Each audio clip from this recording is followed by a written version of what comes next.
Son Manga, je m'adresse à vous. On vient de voir ce reportage d'Oumindour sur la Villa Senghor, qui est aujourd'hui devenue un musée et qui porte le nom des Dents de la Mer. Quel héritage vous a légué Senghor? J'ai eu la chance extraordinaire de me souvenir en fait de Senghor, de M. Léopold Sédar Senghor, parce qu'il est parti en 81 et à l'époque, je venais juste d'entrer à la maison d'éducation Mariama Ba de Gorée, l'ancienne Ordre national du Lion, qui était une école d'excellence et que Senghor avait créée. Pour moi, la première fois que je l'ai vu dans ma vie, je me disais, mais qu'il est grand ce petit homme. Et ce terme m'est resté pendant longtemps parce que je me suis rendu compte que la grandeur était liée au caractère, au respect qu'on imposait à l'autre.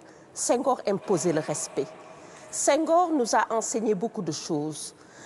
En tant que président, en tant que poète, il m'a surtout appris l'excellence, le culte de l'excellence, l'esthétisme des valeurs, l'esthétisme des mots. Parce qu'avec Senghor, on se rend compte que les mots, suivis d'autres mots, sont murmures de mots.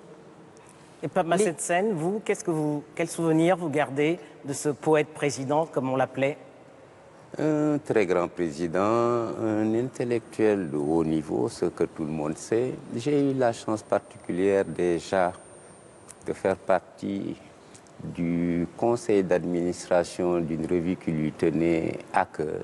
Il avait choisi, nous étions les jeunes Benjamins, Souleymane Bachir Diagne et moi-même, pour faire partie de ce conseil du comité scientifique de la revue éthiopique. Léopold Sédar Senghor, c'est aussi celui qui a personnellement financé ma thèse de doctorat parce qu'il s'intéressait au sujet que j'avais choisi sur les Sérères. Sérères parmi les Sérères éternels. Ensuite, Léopold Sédar Senghor, c'est tout de même, pour un homme de culture, une référence exceptionnelle parce que c'est le bâtisseur de cette nation sénégalaise. Et cette nation s'est bâtie d'abord sur la culture. On Et c'est aussi un des pères fondateurs de la francophonie. Le père fondateur de la francophonie, quelquefois je le dis et je me retrouve en conflit, nous avons Léopold Sédar Senghor, Amani Diori, Habib Bourguiba et Norodom Sianou, qui sont cités comme les pionniers, les précurseurs, les pères de la francophonie. Mais Madame Epoté, la vérité est que lorsque vous regardez la littérature autour de la francophonie, les écrits sur la francophonie, le contenu de la francophonie, les orientations de la francophonie, ce sont les écrits de Senghor que vous allez trouver.